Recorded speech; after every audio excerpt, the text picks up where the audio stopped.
A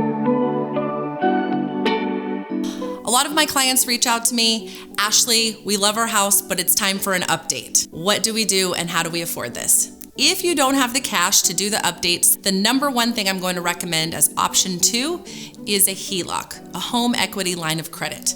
What many people don't realize is usually by the time they want the HELOC, it's a little too late. So I always tell people, apply for the HELOC. You never know when you're going to need the cash out of your house. The beauty of a HELOC, a home equity line of credit, is that the equity is sitting aside and you can use it whenever you want for whatever you want.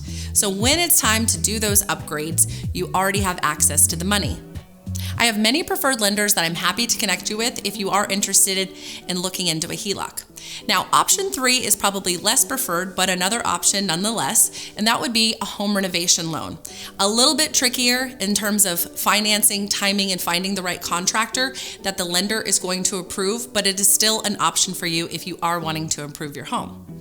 Now, if you're trying to decide between improving your home to sell or improving your home to live in and enjoy, oftentimes I advise my clients, if you absolutely love your layout, if you absolutely love your location, then maybe staying in the home and renovating is right for you. But if you have fallen out of love with the neighborhood or location, then maybe it's time to table the renovation talk and look at getting your next home. At the end of the day, the easiest path to home renovation is cash, but just know there are other options. You just have to get creative.